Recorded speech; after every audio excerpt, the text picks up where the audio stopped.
Welcome to the Identity panel. I want to just give you guys a little bit of a rundown what we're going to be talking about.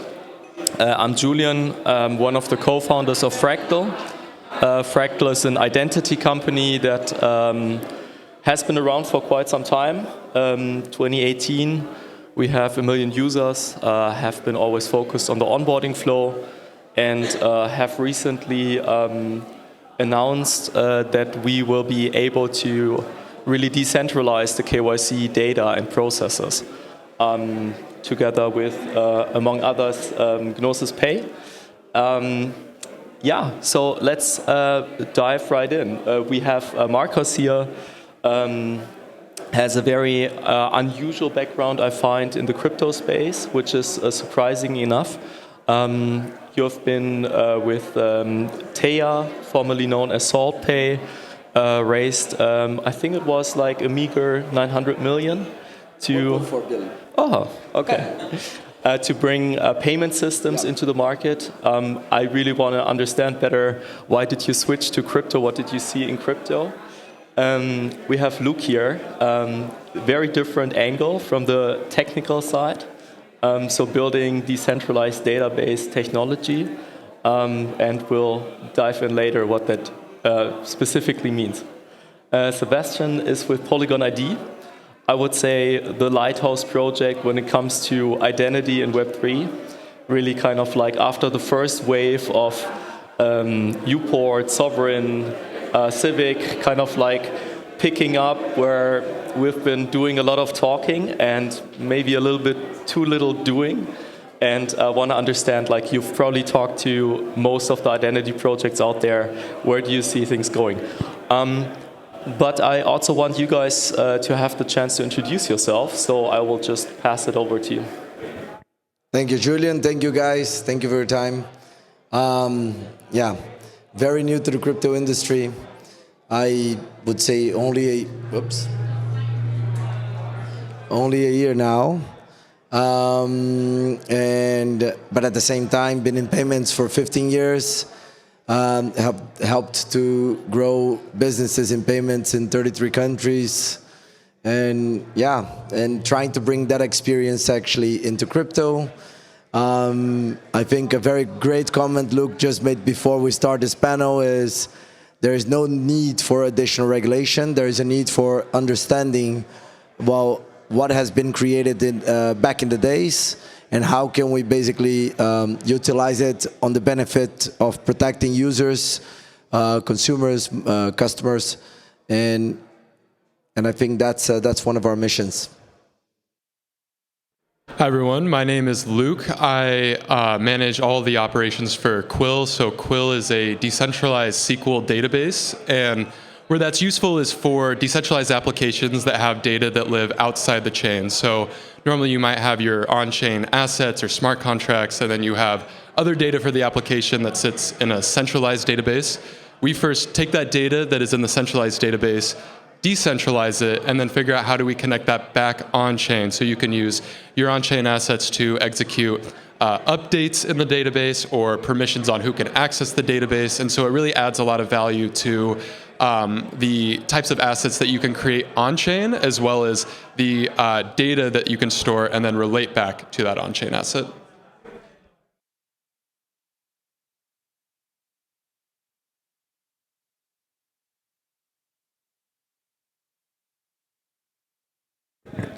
Hi, yeah. I don't have, my voice is not working very well, so I really need this. Well, Sebastian Rodriguez from Polygon ID. You probably all know from Polygon for scalability. Well, I am the second wave, right? First wave is to solve for scalability. Second wave for mass adoption is to solve for identity. I'm leading the product that is trying to address some of the issues of having privacy preserving a decentralized identity model, right? It's a very complex topic, but as Julian said, there are many companies like ours trying to find some identity solution that may fit the ethos and the principles of Web3. Thanks. Unfortunately, we can't be joined by Chris Donovan. He's the CLO of Near. which he's a really cool guy, so I had to go back home, unfortunately. But I think that really shows how hard it is to crack identity, because we have very different professions, very different kind of holistic things that you need to take into account to make it work, right? Like from the very legal side to the application side, be deep in technology, understand how it scales, and then kind of fold that into the ecosystem. So, Sebastian, maybe starting with you, I'd be very curious. You guys have been massively pushing in the last year, and really like heavily talking about Polygon ID. I think really bringing kind of like the concept of decentralized identity back on the table in Web3. What have you seen, and what maybe also didn't work, and where are we going? Okay, so, well, first of all, I like to say that we already have a decentralized identity system running in Web3, and it's probably the most successful decentralized version of an identity. In Web2, we have our social accounts, like signing with Google, signing with Apple, etc., etc. In Web3, we connect our wallets, right? And that is the notion that we have of our identities, is our addresses, our key pairs, right? And that is already a part of it. An identity is nothing more than an identifier and a set of attributes that explain who you are, or what you are, and what you're allowed to do. And the first part, I think we got it solved. Everybody has their identity. You can create it in your wallet. You don't need to ask for permission to create your address, right? So it's permissionless, it's decentralized, you own it, you keep it, right? And also, if you lose it, you're screwed, right? So it's the complete responsibility of owning your identity. That part is done. The part that we haven't managed to solve is the second one, which is, okay, now we need to express attributes and things about that identity, right? So now that is the context. What works and what doesn't? Well, you can start eating the elephant of identity from the front, from the face, or from the tail, right? And the face is the easy part, because identity needs to be expressed. There is a public expression of identity that is your avatar, your naming, your NFTs, your visible reputation, everything that you would put in a social network, right? That is the easy part of identity. And that is, I think, most projects in the identity space that have gone to that path, they are working. And actually, some of them are monetizing. Thing is, ENS is an identity provider, because they're giving you a name in the space, right? All this POAP is another kind of identity attribute about who you are, where have you been, etc., etc. So I would say the public side of the identity is working quite well, although it's very fragmented, because we want to express our identities.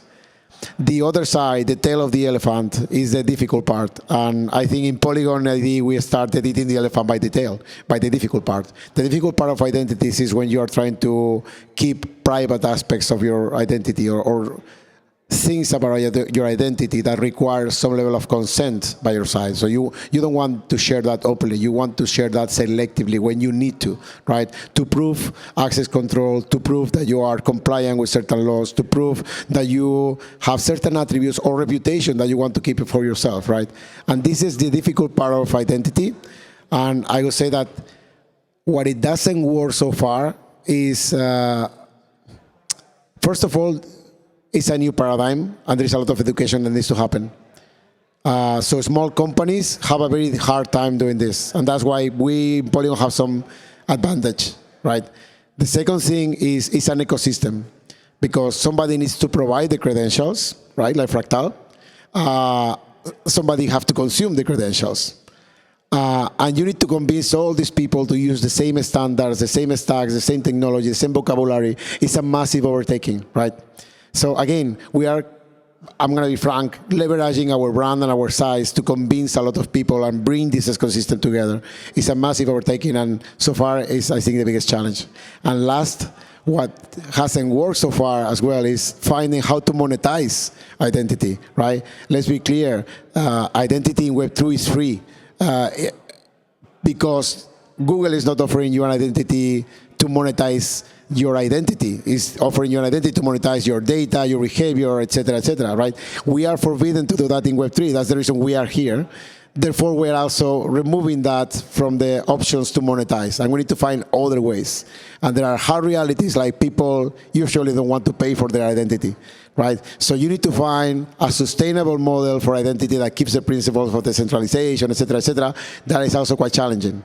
And in our case, for Polygon, since we are the network, we are benefited from the fact that there is more activity in the network. So we are doing this because we believe that bringing identity to the applications will bring more real use cases, more activity on the network, and that will come back as benefit for us. But I understand that for other identity providers, it's very challenging. Yeah, talking about real-world applications, I guess this is the perfect reason to pass over to Marcos.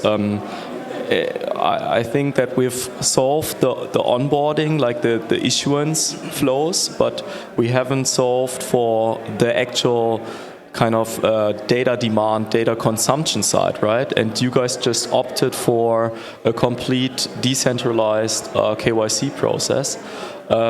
What are the reasons when like very few out there are doing this in the first place, let alone any financially, obligated entities? Isn't that crazy? So the reality is everybody could implement this. We're not doing anything exceptional. The problem is the banking industry works, or the financial industry works, as the first product is not consumer, the first product is risk. So the moment you're going into risk, they basically say, if there is a degree of risk that will make me spend X amount of cents more for a dollar return, then they make a yes or no out of it. And 99% of them, or 99.99% of them, will opt not to change things that are actually predicted, and they understand the cost in their P&L and balance sheet. Now, the way we decided to launch our story was not by doing the same as everyone, and I actually have a very funny email with the issuer that is allowing us to underwrite users using their license, where it basically sent me 3 sheets of information asking my data about my career and what I've done in the past, even though I was already with them before, and I was basically with them during the journey of building the financial institution. So the application of ID, the way we actually talk to regulators, it's something that needs to be translated. They don't evolve as much as we evolve. They don't have the same goals, ambitions. You have different language, different cultures, different problems. So all of that, if you can simplify, and I think you guys are doing a good job in simplifying, you can actually create a much easier way to make this not of a problem, but more as a tick in the box. We just talked about kind of like breaking through this membrane of it being pushed back, but what makes you go for it in the first place? Like, why would you want to have a decentralized identity in your stack? Choices. People should have the choice to be with companies because they want, not because they have to. So back in the days, my grandfather would save money under his pillow, and he felt that that was the safest way to keep his money. And suddenly, I have to put all my money now in a bank that only needs to hold 9% deposit. And if somebody screw up in the process, that bank falls apart. Then up to a certain amount, the bank will protect. But above that, I'm sorry, you lost your money. So decentralized is the format, period. The question is, how do we make sure we all have the responsibility to push bad practice away? And that is, I think, the one thing that we need to unite and make sure that we all wear the same T-shirt and fight for it. I don't want to have bad practice near me. I don't want to have bad practice in my community. And if I see it, I'm the first one to push it away. I really want to come back to it also in the face of practices when you're looking at exchanges, fiat on and off ramps. But maybe we just switch the topic a little bit away from like KYC to more different forms of identity. Luke, I know that you guys got started by seeing a problem that you were having when building a decentralized social media. Very different type, right? Like suddenly not talking about KYC. What's the problem there? Why haven't we seen that application of decentralized identity actually be in place and used? You mean in a social context or just generally? Yeah, like portable profiles. So I think a big issue, especially when we start to work in like regulated industries, is having stored KYC data. So for example, I mean, you're talking about making Gnosis Pay acceptable everywhere. I'm sure a key part of that would be being able to have the KYC data also available when needed for regulatory reasons. So when we talk about, why decentralized storage is needed for, identity and what can help accelerate the adoption of identity, it's storing it in locations that will allow these businesses to retrieve the data when required for regulatory reasons. So that's a key piece to getting identity accepted. The other piece, and this is why we talk about and why we pivoted to a decentralized database, is decentralization and decentralized platforms help eliminate platform risk. We hear a lot about this with companies that build on top of other APIs, like the Reddit API is a very hot topic right now. With that shutting down, businesses that previously had access no longer have access. Well, when we talk about outsourcing data or outsourcing identity data and trying to get that accepted, we have to give the companies that are then consuming that data the platform guarantee that they won't lose access to it. If Fractal is the, say, identity provider for Coinbase, Coinbase has to know that they won't lose access to all of their KYC users. And so this is where decentralized platforms come into play, is when you deploy on say a smart contract, for example, or a decentralized database, you codify the rules for how you interact, and once it's deployed, it's validated by the nodes in the network, so you can't change the rules, or a single centralized party can't change the rules. So to your question about why is a struggle to implement, it's about providing the infrastructure that fulfills both the business and legal requirements for the other companies to adopt this technology. And going over to you, because you have the bird's eye, what are the use cases, like when we're talking about really pushing decentralized identity as a concept into Web3, where do you think will it catch fire first? Like where will we see adoption first? Excellent question. And the answer changes every year, I would say.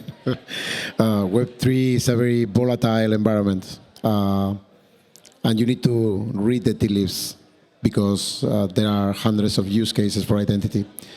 Last year, for example, I would say we were betting on DAOs. Do you remember DAOs? Right, last year was like the super hot topic. Everybody was talking about DAOs. And there's clearly a super good match between identity and DAOs. You want to verify that people are voting only once. You want to have portable reputation. You want to have a number of things that would make DAOs way more powerful and way more clean, right? But the thing is, the interest from the community have moved away from DAOs. I think it will come back at some point, but right now it's in the low area. Right now, we have several discussions about what is the hot topic for identity in the current period. And I could say that maybe it's not a nice or a beautiful idea, but the entire community seems to be, in terms of identity, farming identities. People are right now creating on-chain reputations in the expectation that there will be airdrops. Right, that is where a lot of people is doing, because we're in the beer market and everybody is expecting some incentives to use applications. So it's not the use case that we like, but it's the use case that applications, we are the final users, need right now. They need to, because when you put these incentives, right, there is like an armed race. You have professional hunters farming identities to maximize what they can get from your system, right? And for some applications that might be right, but for most of them, they want to make a conscious choice of where they put their money, their incentives, their airdrops. And for that, they need reputation systems. They need to see more than just an Ethereum address. They need to see the reputation that sits behind that Ethereum address, right? So I think the hottest use case for identity right now is anything that has to do with reputation. And that reputation can be from the aggregation of on-chain activities, the scoring, or also from bringing signals from other sources. I think I can give you an example, right? We have now an issue of credentials called Gamer31. They are bringing signals from Twitch, from Steam, from all these Web2 gaming platforms to bring your reputation to the Web3 world, so the Web3 gaming space can really focus on attracting the top influencer in the gaming industry from Web2 and creating some meaningful activity on their platforms, right? So that's an example of how you can enrich an identity to have more focus on your incentives. I think this year, I think that's the bet.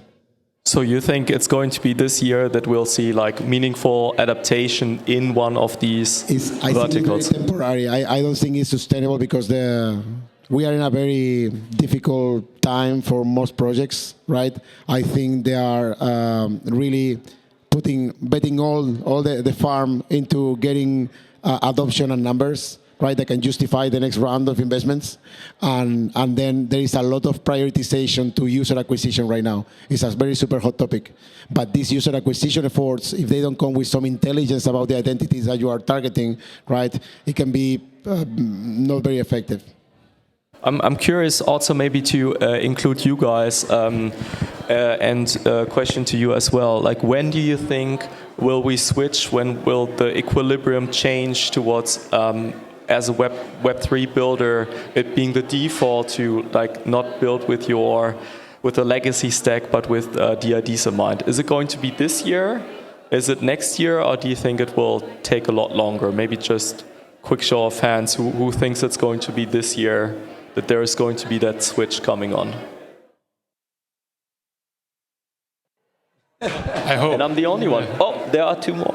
Okay, they are in my team, so. A little bit biased. Is it next year, or will it take a lot longer? Oh, I was going to say, actually, we were having this conversation yesterday. And to the point you were just making about having users that are going on the DID service to be there, not to try to farm some sort of reward.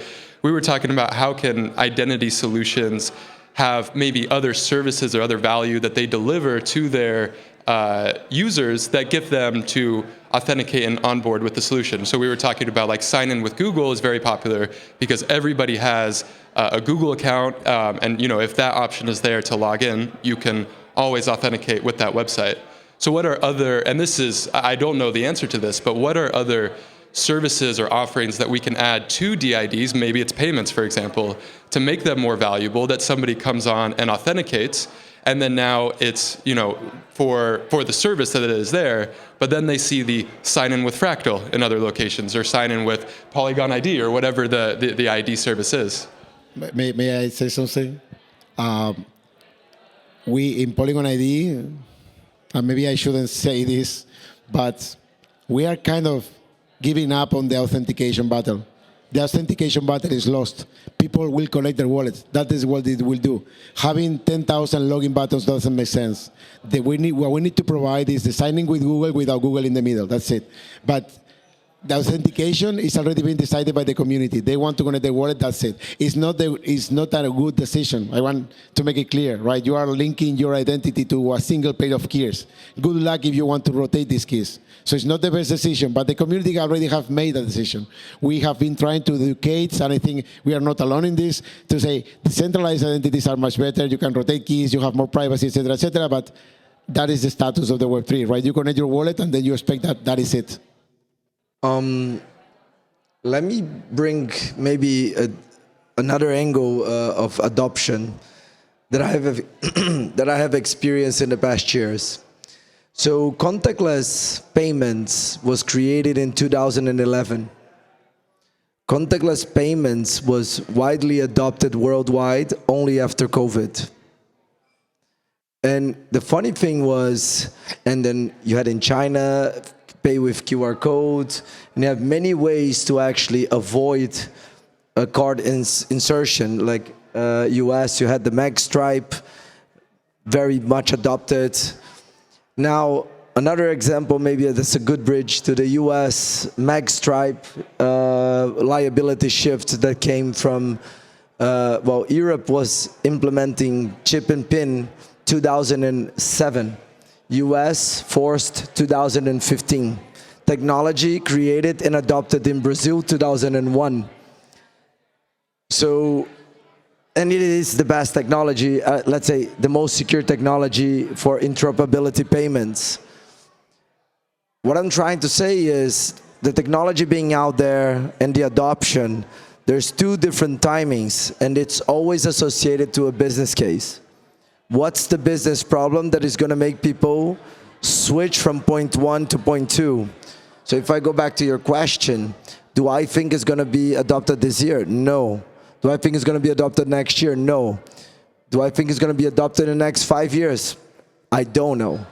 But what I do know is PSD2 being a tremendous issue, and if regulators start to truly reinforce the fines that they promise to apply, which is 5% of your total yearly revenue in case you breach data, and that 4% can be even bigger over time, that is a very clear business case where companies normally put the budget to the side. First 4% I can handle. If the second fine is 8%, then I need to change something in my back end because I cannot risk the third fine, I go bankrupt. Another simple example, fraud in chip implementation payments. In the US, when they actually implemented MagStripe, it was a great user experience. You go there, you don't even see the payment going through. Then a lot of frauds start happening. So what, I mean, you live in the US, so you probably recognize that in a certain moment, if you go to another state and you make a payment, you get a weird phone call from your bank saying, are you actually performing that transaction? So before they decided to change all terminals in the US to take chip and payment, they increased by 337% the telemarketing. So they can actually start calling people to see if they were actually performing this transaction. And why did they do so? It was cheaper.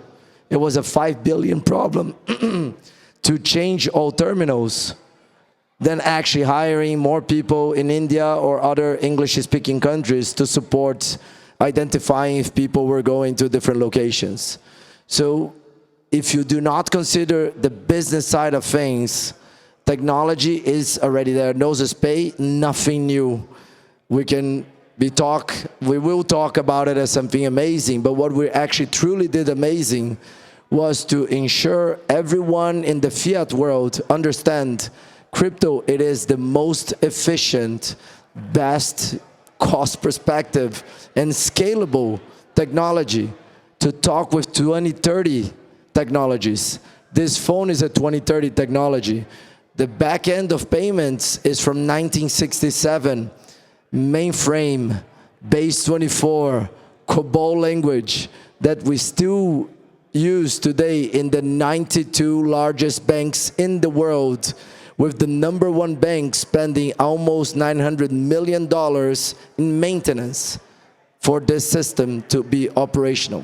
So sorry for stealing a little bit of the time, but it's very interesting how you see this fluctuation. Adoption is only a business case. If you figure out the angle where the business case can be effective, you win.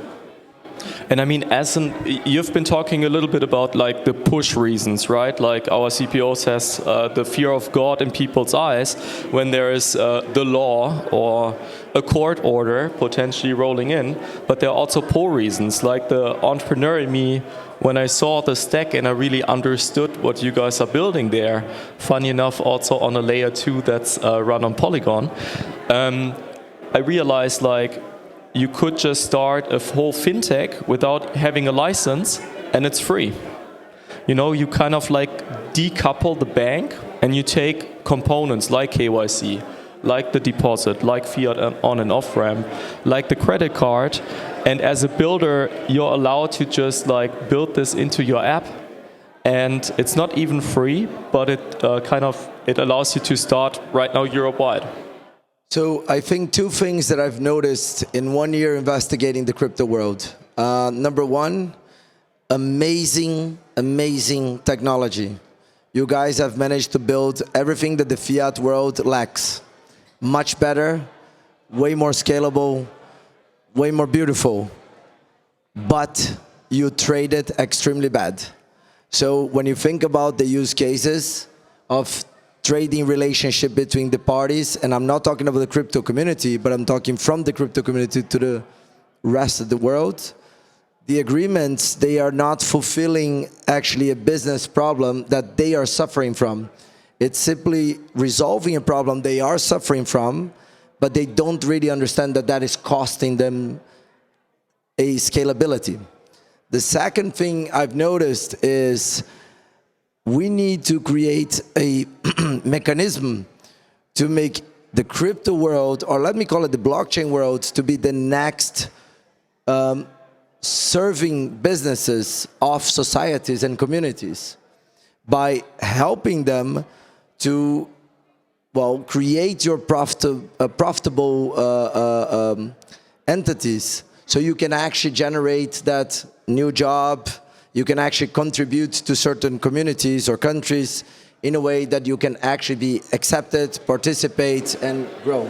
And I mean, a cheap stack to just like have people on board and use it in real life is already an advantage. I want to dig in a little bit on the tech side, even though I really like it that we have been talking a lot about go-to-market here.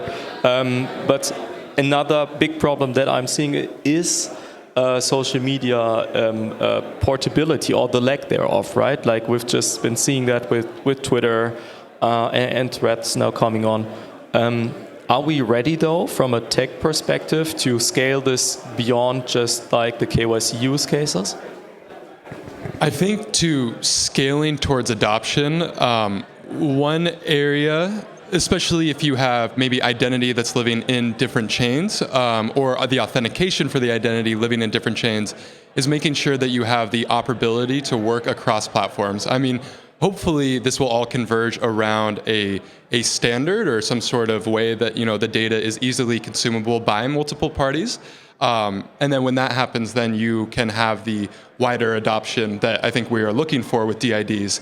But I think from an infrastructure perspective, making sure that that interoperability is built into these DID protocols so that if you want to authenticate with a smart contract on Ethereum mainnet, you can use that. Or if you want to use another alt layer one, I think, you know, where it's at right now, to help unify maybe where it's fragmented would be key to seeing the wider adoption. And then from that, you have a wider pool of users where, from an application perspective, it is a very logical sense to tap in to that larger network.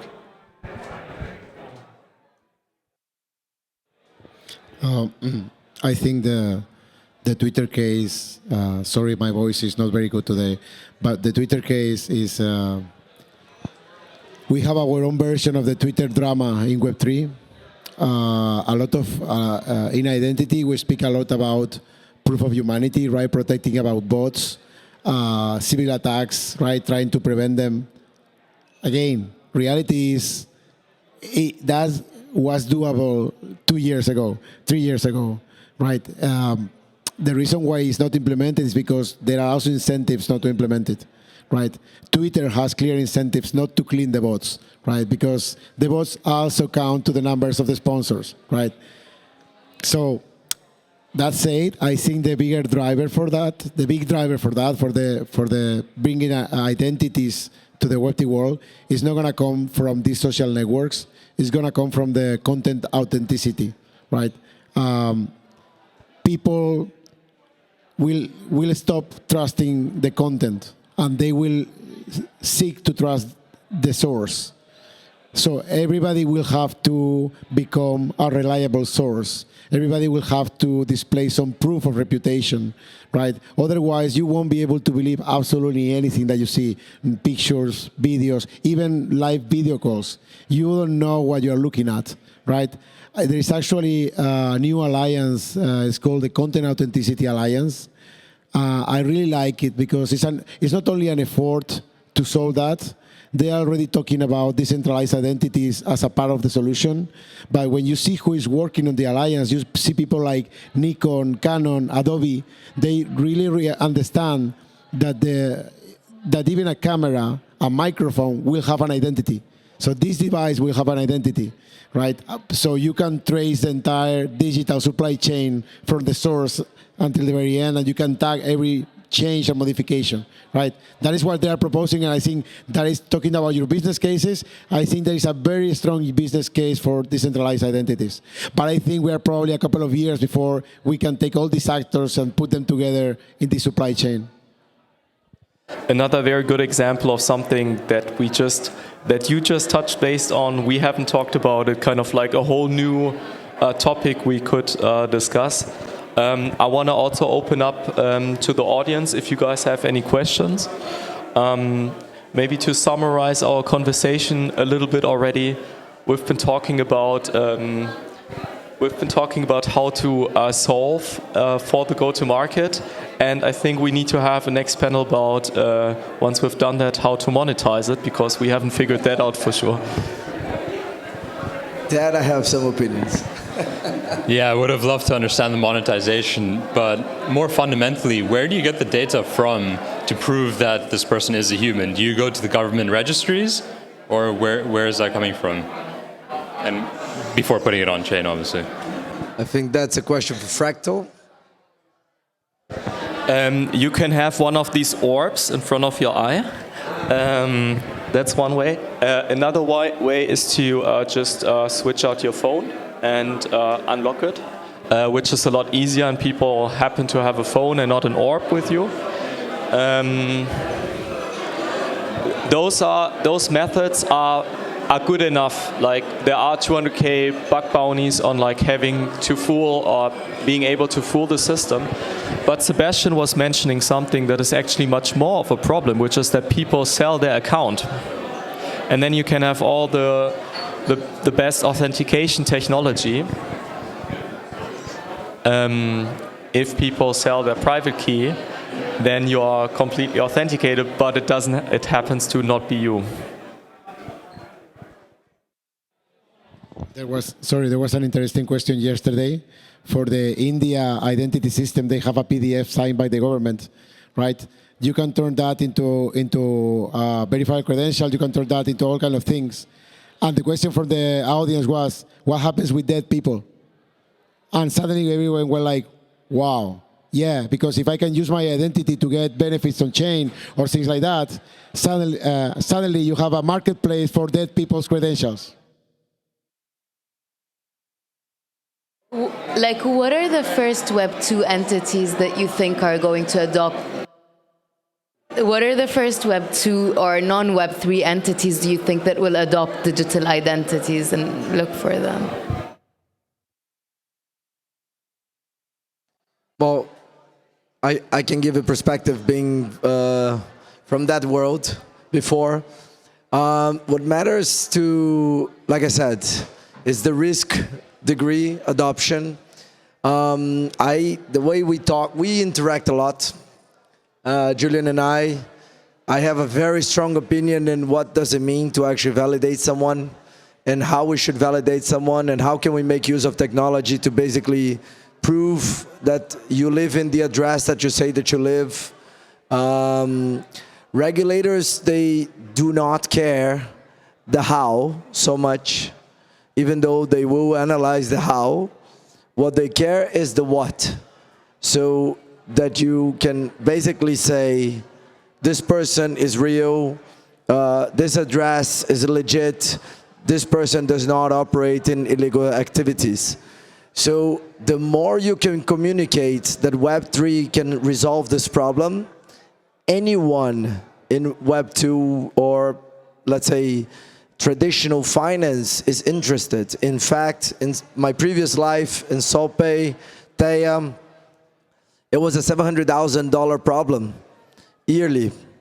And well, I don't think it costs $700,000 to build a solution that is scalable, that can do all of these things. But the point is, you always have these bureaucrats on the, compliance that claims that there is a how that needs to be adopted.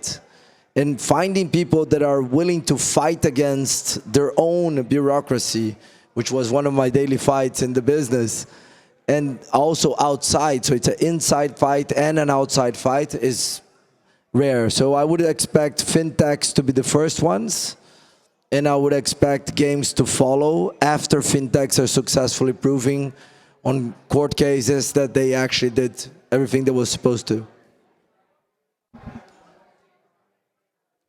One last question. Thank you very much. It's very interesting. I have a different solution and different, not solution, I need a solution, but the different question is, if one device is brought to a family and we would like to identify the different users of one device, would any of you have a solution? Because the vision is, you know Rubik's Cube, yes? How it looks. Our device is actually Rubik's Cube as a phone with 24 screens, with web-free solution for NFTs, and the actual vision is to make it usable from 2 years old to 92 years old. And for example, family, 5 people in a family, users of one device, and I need to identify that if a baby is using, the device shouldn't go online at that moment. Would you have any solution for that? Biometrics.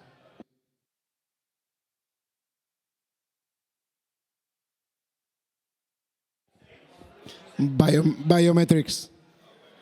I mean, every phone or your device should be capable of reading biometrics and then attach a wallet with credentials to each user, identify the user by the biometrics because the kid can use it, and then you keep adding credentials on that particular wallet. How they get the credentials, you can have different mechanisms. Face recognition is probably the best one because the age estimation is very accurate.